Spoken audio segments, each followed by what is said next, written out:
Ne coupe pas, mon vieux, laisse tourner. Tire-toi une chaise. Il reste du Côte-du-Rhône dans la bouteille? Serre-toi. Serre-m'en un aussi, j'en ai besoin. Regarde-moi. Qu'est-ce que tu vois? Un type de 52 ans, un peu voûté, les mains abîmées par le ciment et le plâtre. Un bosseur. Je ne suis pas riche, mais on ne manque de rien. La maison est payée, on a la Peugeot dans l'allée, on part en vacances à La Rochelle l'été. Une vie normale, non? Le rêve français de la classe moyenne. Sauf que le rêve, il a explosé en plein vol un mardi soir. C'était il y a 6 mois. Je rentrais du chantier. J'étais crevé, couvert de poussière, je puais la sueur et l'effort. Je pensais à une seule chose, prendre une douche chaude et manger le bœuf bourguignon que Sophie avait promis de faire. J'ouvre la porte. Silence. Pas d'odeur de cuisine, juste une odeur de parfum. Son parfum cher, celui que je lui offre pour Noël. Sophie était assise dans le salon. Elle était belle, bordel. Maquillée, coiffée, habillée comme si elle allait au théâtre, mais il y avait une valise dans l'entrée. Une seule. Elle m'a regardé droit dans les yeux. Pas une larme, rien. Froide comme l'hiver. Alain, assieds-toi, il faut qu'on parle. Tu connais cette phrase, c'est la guillotine. C'est le bruit de la lame qui tombe. Je m'en vais, elle a dit. Je suis resté planté là, avec mes bottes de sécurité pleines de boue sur le carrelage propre. Tu pars? Où ça? En vacances? Elle a soupiré.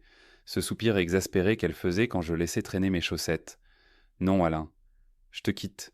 Je quitte cette vie. J'étouffe. J'ai ri. Un rire nerveux. Tu étouffes? Dans 120 mètres carrés avec jardin? Sophie, on est bien, non? Toi, tu es bien, a-t-elle craché. Toi, tu as ton chantier, tes copains, ton rugby à la télé. Moi, je suis morte à l'intérieur. Je suis une bonne, une mère, une épouse. Mais je ne suis plus une femme. Je veux vibrer, Alain. Je veux sentir mon cœur battre. Et là, elle m'a achevé. J'ai rencontré quelqu'un. Qui? C'est Michel de la Conta? Non, il s'appelle Lucas, il a 28 ans. C'est mon coach à la salle de sport. J'ai cru que j'allais se faire un infarctus. 28 ans.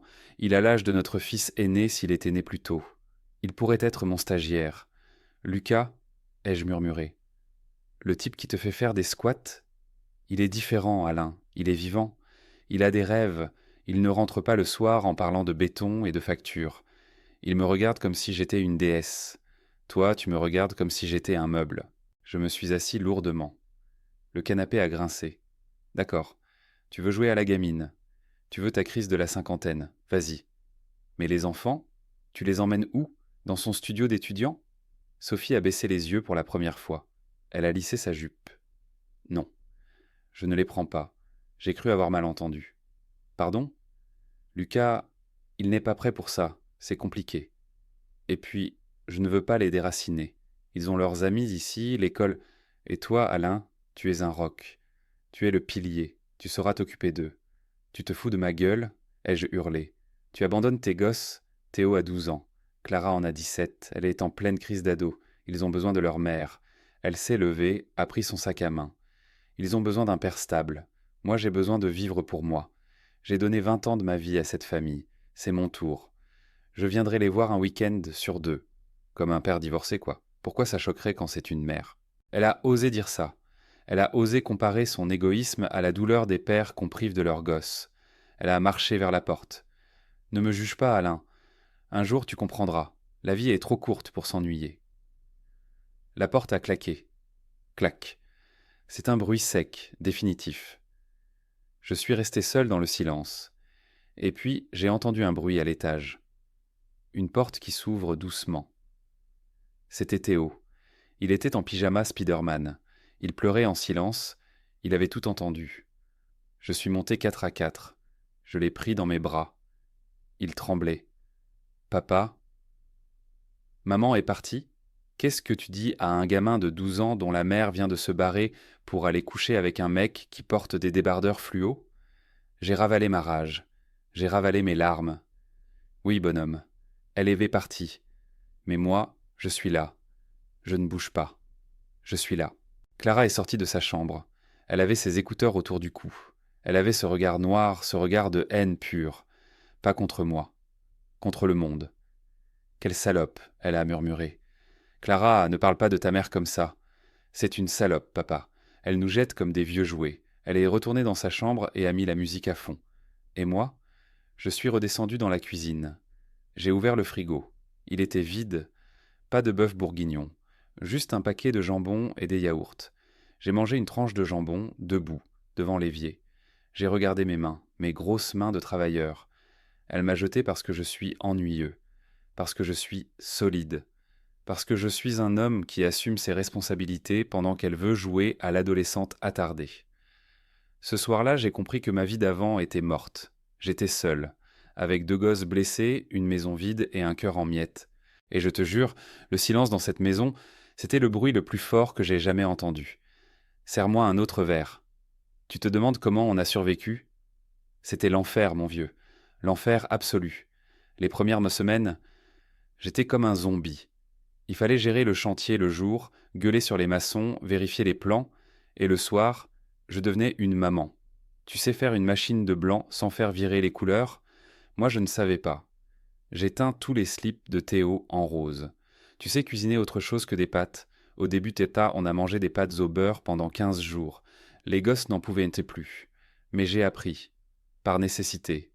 Par fierté aussi. Je ne voulais pas qu'on dise « Le pauvre Alain, il coule ».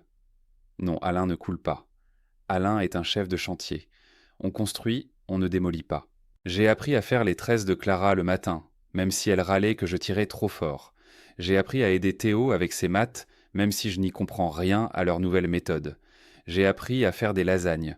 Bon, elles étaient un peu cramées au début, mais on les mangeait en rigolant. Parce qu'on a recommencé à rire. C'est ça le plus dingue. Sans elle, sans sa tension permanente, sans ses soupirs de femme incomprise, on a trouvé un équilibre. On était une équipe, les 3 mousquetaires de la banlieue. Clara a arrêté de faire la gueule. Elle m'aidait avec le petit. Elle a mûri d'un coup. Trop vite peut-être, mais elle est devenue une jeune femme formidable. Et Sophie ? Elle appelait, 1 fois par semaine, le dimanche soir quand ça l'arrangeait. Allô ? Passe-moi les enfants. Elle racontait ses week-ends à Barcelone, ses soirées en boîte avec Lucas, elle essayait de faire croire qu'elle vivait dans un film, mais je sentais quelque chose dans sa voix. Au bout de 3 mois, l'euphorie a commencé à retomber. Lucas, le coach sportif, il s'avère qu'il n'avait pas beaucoup d'argent, et qu'il aimait bien que Sophie paie les additions.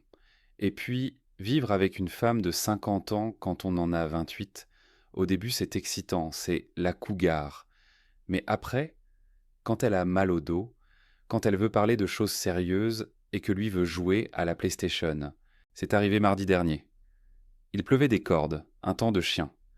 On finissait de dîner avec les gosses. On mangeait mon fameux rôti de porc, cuit à la perfection, je précise. On sonne à la porte. J'ai froncé les sourcils. Qui vient faire chier à 20h30 ? J'ai ouvert. C'était elle.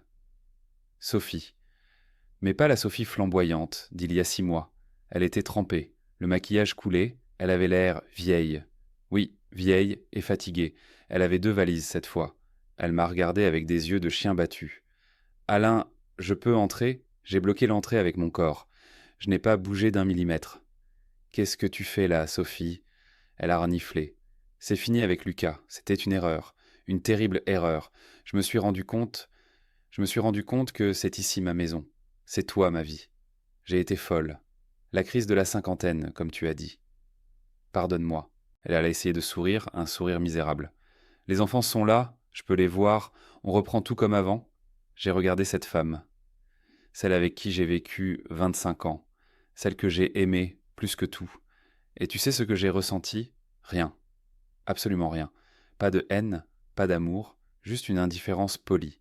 Comme si je regardais une étrangère qui s'était trompée d'adresse. Non, Sophie. Elle a sursauté.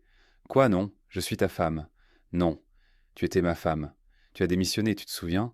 Tu voulais être une femme libre. Tu voulais vibrer. Mais je regrette, je t'aime. J'ai secoué la tête doucement. Tu ne m'aimes pas. Tu as juste peur. Tu es seul, tu es fauché, et ton jouet s'est cassé. Alors tu reviens vers le roc, vers le vieux canapé confortable. Mais le canapé, il a changé la serrure. Et les enfants ? Tu ne peux pas me priver de mes enfants. À ce moment-là, Théo et Clara sont arrivés dans le couloir derrière moi. Sophie a tendu les bras. Mais chérie, maman est rentrée. Théo s'est caché derrière ma jambe. Il n'a pas bougé. Clara l'a regardé froidement. Elle a dit une phrase terrible d'un calme olympien. Tu as oublié ton chargeur de téléphone la dernière fois, ou tu es venu chercher le reste de tes affaires. Sophie a blêmi. Elle a compris. Elle a compris qu'elle n'avait plus de place ici. Elle avait brisé le vase et elle ne pouvait pas recoller les morceaux avec un simple pardon. Je l'ai regardé une dernière fois. Tu peux les voir le week-end prochain, comme prévu. Je t'enverrai un message pour l'heure. Maintenant pars. On finit de manger. J'ai fermé la porte. Doucement, sans la claquer. J'ai entendu ses pleurs de l'autre côté. Des pleurs hystériques. Mais je m'en foutais. Je me suis retourné vers mes enfants. Ça va ? J'ai demandé. Théo a hoché la tête. Clara m'a fait un petit sourire triste. Le rôti va refroidir, papa, a-t-elle dit. On est retourné à table. On a fini le repas. Et ce soir-là, le vin n'a jamais eu aussi bon goût. Le goût de la liberté. La vraie. Pas celle de courir après la jeunesse, mais celle d'être droit dans ses bottes et de savoir qui on est. Voilà, mon vieux. Elle voulait être une femme, pas une mère. Elle a gagné. Moi, je suis un père. Et ça me suffit. Allez, resserre-moi un verre. À la santé des hommes qui restent.